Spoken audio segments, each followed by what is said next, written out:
একটি 10 নিউটন বল সেম ওয়েতে, আমরা কিন্তু সেম ওয়েতে করব, ঠিক আছে? কিভাবে করব? এটা সমাধান করার জন্য আমরা সেম ওয়েতে একটা রাফ স্কেচ ড্র করব। রাফ স্কেচ ড্র করব এই যে। একটি 10 নিউটন বল 2 কেজি ভর বিশিষ্ট। মনে করো এটা হচ্ছে 2 কেজি ভর বিশিষ্ট। এটা ভরটা দেওয়া আছে। 2 কেজি ভর বিশিষ্ট কোন একটা বস্তুর উপর, একটি স্থির বস্তুর উপর ক্রিয়া করে, তাই না? তাহলে U ইকুয়ালস টু কি? U equals to 0। বল কত কাজ করে? বল কাজ করে 10 নিউটন বল। কত বল কাজ করে? 10 নিউটন। 10 নিউটন বল 2 কেজি ভর বিশিষ্ট একটি স্থির বস্তুর উপর ক্রিয়া করে, এতটুকু ইনফরমেশন। এরপর একটা দাড়ি। যদি 5 সেকেন্ড পর বলের ক্রিয়া বন্ধ হয়ে যায়, বল কাজ করতেছে কতক্ষণ ধরে? বল কাজ করতেছে কতক্ষণ ধরে? 5 সেকেন্ড ধরে। বল কাজ করতেছে 5 সেকেন্ড ধরে। তাহলে এই 5 সেকেন্ড বল ছিল। তাহলে টি হচ্ছে কত? এই 5 সেকেন্ডকে আমি টি1 দিয়ে লিখলাম। 5 সেকেন্ড ধরে এই বলটা কাজ করলো। তাহলে একটি 10 নিউটন বল 2 কেজি ভরবিশিষ্ট একটি স্থির বস্তুর উপর ক্রিয়া করে, যদি 5 সেকেন্ড পর বলের ক্রিয়া বন্ধ হয়ে যায়। 5 সেকেন্ড পর বলের ক্রিয়া বন্ধ হয়ে যায়, তবে প্রথম হতে 12 সেকেন্ডে বস্তুটি কত দূরত্ব অতিক্রম করবে? তাহলে এই 5 সেকেন্ড পর বলের ক্রিয়া বন্ধ হয়ে যায় মানে কি? এই 5 সেকেন্ডই ও কিসে চলছে বলো? একটা সুষম ত্বরণে চলছে। 5 সেকেন্ড বল আছে, তার মানে 5 সেকেন্ড কি আছে? ত্বরণ আছে। যখন বল নাই তখন তো আর ত্বরণ কোথা থেকে উড়ে আসবে? উড়ে তো আসতে পারবে না। কারণ বল থাকলেই ত্বরণ থাকে। তাহলে এতটুক টাইম, এই যে 5 সেকেন্ড টাইম ওর ত্বরণ ছিল। তারপর কিন্তু বলের ক্রিয়া যেহেতু বন্ধ হয়ে গেছে, তারপর ও মনে করো একটা কোনো একটা বেগ রিচ করে পরের যে টাইমটা ও কিন্তু ওই বেগেই, ও কিন্তু কি করতেছে? ও কিন্তু ওই বেগেই চলতেছে। ও কিন্তু ওই বেগেই চলতেছে। তার মানে এই যে ৫ সেকেন্ড পরের বাকি টাইমটা কিন্তু ওর বেগ কি থাকতেছে? সমবেগ থাকতেছে। কি থাকতেছে? সমবেগ। তাহলে এখানে এই প্রবলেমটা যদি করতে চাই আমরা, জানতে চাইছে কি? প্রথম থেকে কতটুক টাইমে? প্রথম থেকে ১২ সেকেন্ডে, প্রথম থেকে একদম ১২ সেকেন্ডে, সব মিলায়ে ১২ সেকেন্ডে অতিক্রান্ত দূরত্বটা কত? কত দূরত্ব অতিক্রম করবে? সো এটা যদি আমরা করতে চাই, এটাও আমরা সেইম ওয়েতে করতে পারবো। আমরা যেটা করব, আমরা এটার জন্য আমরা v টা বের করে ফেলতে পারি, তাই না? v টা বের করে ফেলতে পারি আগে। আমরা এখানে মানে এই ৫ সেকেন্ড যে ওর বল ছিল, সেটার কারণে যে একটা ত্বরণ ছিল, সেই ত্বরণের কারণে ৫ সেকেন্ড পরে ও যে বেগটা রিচ করলো, যে বেগটাই ও বাকিটা টাইম গেল, সেই বেগটা কিন্তু আমরা কি করে ফেলতে পারবো? বের করে ফেলতে পারবো। সো সেই বেগটা কি হবে?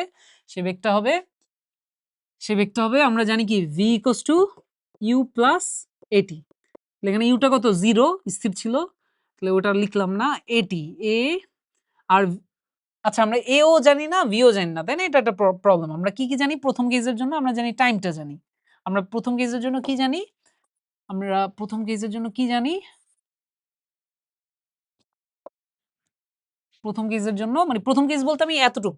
এতটুক হচ্ছে প্রথম কেস, বাকিটা মনে করো সেকেন্ড কেস। পরের দুটো যদি যোগ করে দেই তাহলে আমি টোটাল কি পেয়ে যাব? টোটাল দূরত্বটা পেয়ে যাব। সো এটা হবে আমার S1, এটা হবে S2। S1 আর S2 যোগ করে দিলে আমি টোটাল দূরত্বটা পেয়ে যাব। তাহলে আমার প্রথমত S1 বের করার জন্য আমার S1 টা বের করতে হবে। S1 equals to what? তার জন্য আমার ইনফরমেশন যা আছে সেটা আমরা জানি U ইকুয়ালস টু 0। এভাবে একটু লিখে নেব, তাহলে আমাদের বুঝতে সুবিধা হবে। v টা বের লাগবে। v টা কত? এটা আমরা এটাও জানি না। আর আমরা কি জানি? আমরা জানি টাইমটা জানি। আমরা টাইমটা জানি কত? ৫ সেকেন্ড। আমরা টাইমটা জানি কত? ৫ সেকেন্ড। আর আমরা f টা জানি। আমরা কি জানি? f টা জানি। f টা জানি 10 নিউটন। আর f টা জানি 10 নিউটন, আর m টা কিন্তু এই ক্ষেত্রে দেওয়া আছে। আমরা m টা কত দেওয়া আছে? m টা দেওয়া আছে 2 কেজি। তাহলে এবার দেখো, এবার f আর m যেহেতু দেওয়া আছে, এবার f আর m যেহেতু দেওয়া আছে, এটা থেকে কিন্তু আমি কি বের করে ফেলতে পারবো আগে? a বের করে ফেলতে পারবো। তাহলে a এর ভ্যালুটা কত হবে? a এর ভ্যালুটা হবে f/m। তাহলে এটা ডিভাইডেড বাই এটা। তাহলে 10/2 5।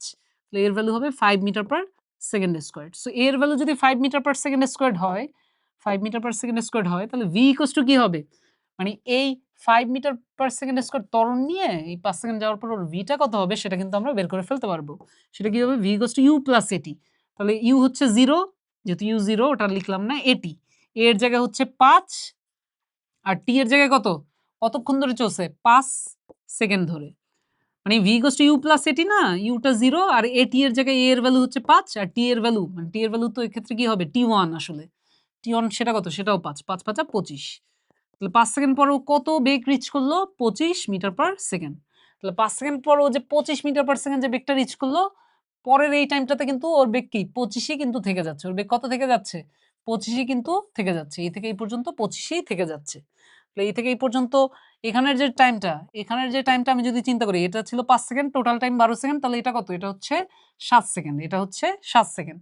তো 7 সেকেন্ডে 7 সেকেন্ড ধরে যদি ও 25 মিটার পার সেকেন্ড বেগে সমবেগে চলে, তাহলে ওর S2 টা আমি বের করে ফেলতে পারবো। S2 ইকুয়ালস টু হবে V ইনটু T2।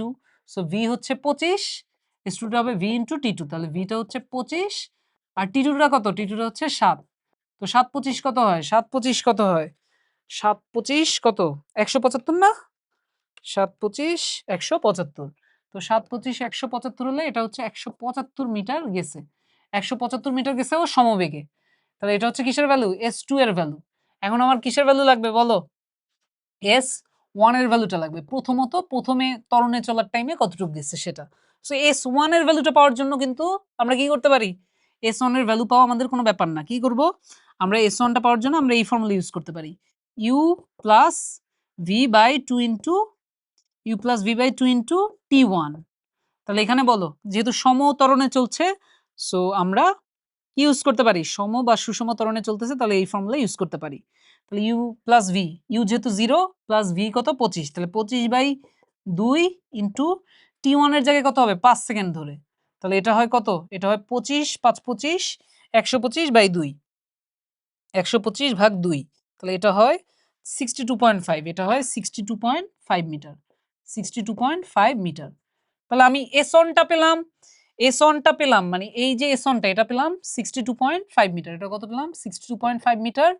আর S2 টা কত পেলাম? 175 মিটার। তাহলে আমি প্রথম হতে 12 সেকেন্ডে অতিক্রান্ত দূরত্ব আমি পাবো না? কিভাবে পাবো? প্রথম হতে 12 সেকেন্ডে অতিক্রান্ত দূরত্ব, প্রথম হতে 12 সেকেন্ডে অতিক্রান্ত দূরত্ব সেটা হবে কি? সেটা হবে S1 plus S2, S1 plus S2। তাহলে S1 এর ভ্যালু কত? S1 এর ভ্যালু হচ্ছে আমার 62.5, 62.5 আর S2 এর ভ্যালু হচ্ছে কত? S2 এর ভ্যালু হচ্ছে 175, S2 এর ভ্যালু হচ্ছে 175। এটা যদি যোগ করি, এটা যদি আমি যোগ করি, এটার সাথে 175 যোগ করলে কত হবে? 237.5 মিটার। তাহলে আমার প্রথম হতে 12 সেকেন্ডে বস্তুটি কত দূরত্ব অতিক্রম করবে? প্রথম হতে 12 সেকেন্ডে বস্তুটি 237.5 মিটার দূরত্ব অতিক্রম করবে। তাহলে এটাই হচ্ছে আমাদের অ্যান্সার। বুঝলাম?